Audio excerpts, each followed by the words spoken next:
Goedenavond. U kijkt naar Zeeland Nu van deze zondag de 23 februari. Met het laatste Zeeuwse nieuws van vandaag.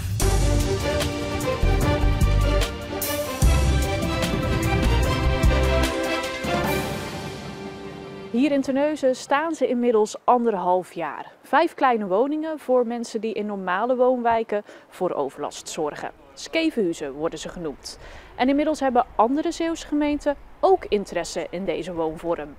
Zo kan deze plek in Zierikzee volgens de gemeente Schouwen-Duiveland de ideale plek zijn voor de bouw van skevenhuizen. Dit perceel is groot genoeg voor 5 woningen en dan is het in ieder geval heel ruim opgezet. Want ja, je moet dan ook weer niet alles bij elkaar proppen, want dan krijg je weer dezelfde problemen. Het is nog niet zeker of ze er ook daadwerkelijk komen, want er wordt verder onderzoek gedaan naar de locatie. Maar het is volgens de wethouder wel een grote wens, want ook in haar gemeente is er een doelgroep voor. Het kan heel verschillend zijn. Hè? Mensen die kunnen een heel ander ritme hebben, die gaan opeens 's nachts leven. Of mensen die kunnen juist helemaal niks van prikkels van hun buren verdragen. Maar ja, ze kunnen ook voor overlast zorgen, geluidsoverlast of wat dan ook. Ook bij de gemeentes op Walcheren is er interesse. Daar wordt gezocht naar een locatie voor 10 van deze woonunits. De Zuid-Bevelandse gemeenten werken samen aan een plan, maar hoeveel er daar moeten komen is nog niet duidelijk. Op de foto in klederdracht. Volendam staat daar bekend om. In Middelburg kan het nu ook. Maar mensen in Walcherse klederdracht hijsen bleek nog niet zo eenvoudig. Gaandeweg ik bezig was met het onderzoek naar alle soorten dracht, kwam ik wel erachter van wat de moeilijkheidsgraad was van onze dracht, zeg maar. Dat is puur de bovenkant, je krullen, de sieraden, de mutsen. Het is niet zomaar iets wat je eventjes opzet, dus daar moest iets voor ontwikkeld worden. Na een jaar brainstormen lukt dat nu wel binnen 10 minuten. Vanessa hoopt dat het ook hier een hit wordt onder toeristen, net als in Volendam.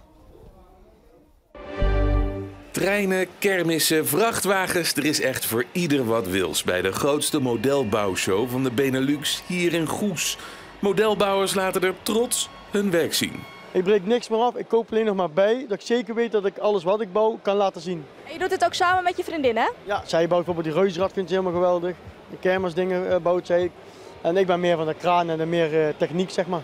Dat zijn de 4 jaargetijden, dus winter, lente, zomer en herfst. Dat was ook het thema dit jaar hier op de beurs. En dan hebben we dat zo goed mogelijk trachten in te vullen. Liefhebbers kijken er hun ogen uit. Ik kan me hier echt uren van maken eigenlijk. Als ik hier echt alles overal een beetje kan kijken, zo kan ik me echt uren van maken. En van al die spullen word je ook wel een beetje hebberig. Maar dan moet ik even denken van dit kan ik nu niet halen, want we hebben thuis al zoveel aan dergelijke. En dan word ik jaloers als ik hier soms wel eens kijk. Maar met lege handen gaat hij niet naar huis. En van een collectie zoals hier in de Zeelandhallen, daar kan iedereen alleen maar van dromen.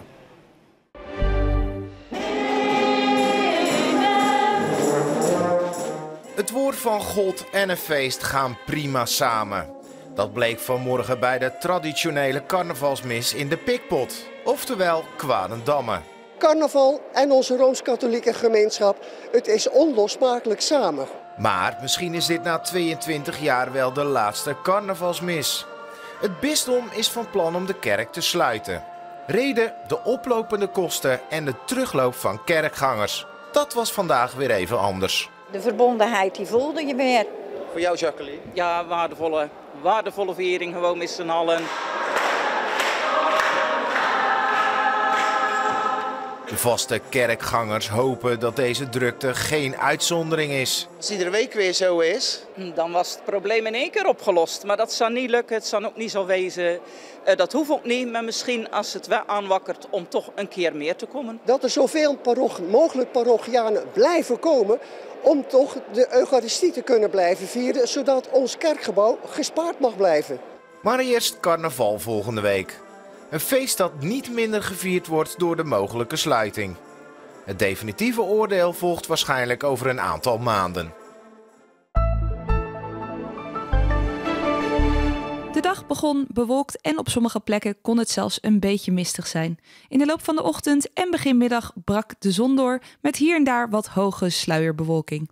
De maximumtemperatuur lag rond de 14 graden, wat zorgde voor een zeer aangename dag om lekker buiten te zijn. De wind was goed voelbaar en het waaide matig met een windkracht 4 vanuit het zuiden. Vanavond en vannacht neemt de bewolking steeds verder toe.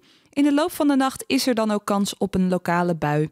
De minimumtemperatuur ligt dan rond de 9 graden.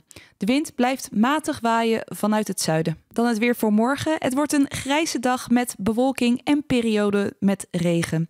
De maximumtemperatuur ligt rond de 10 à 11 graden. De wind waait matig vanuit het zuidwesten en is vlak langs de kust vrij krachtig. Morgenavond en nacht klaart het op met minimumtemperaturen rond de 7 graden. Volgende week blijft het wisselvallig met afwisseling tussen wolken, zonnige perioden en af en toe een bui. Overdag ligt de temperatuur rond de 9 graden en 's nachts koelt het af naar zo'n 5 graden. En tot zover deze korte Zeeland Nu en ook het korte Zeeuwse weerbericht. Voor het allerlaatste Zeeuwse nieuws kunt u natuurlijk ook terecht op onze site en op onze app. Nog een hele fijne zondagavond en graag tot morgen.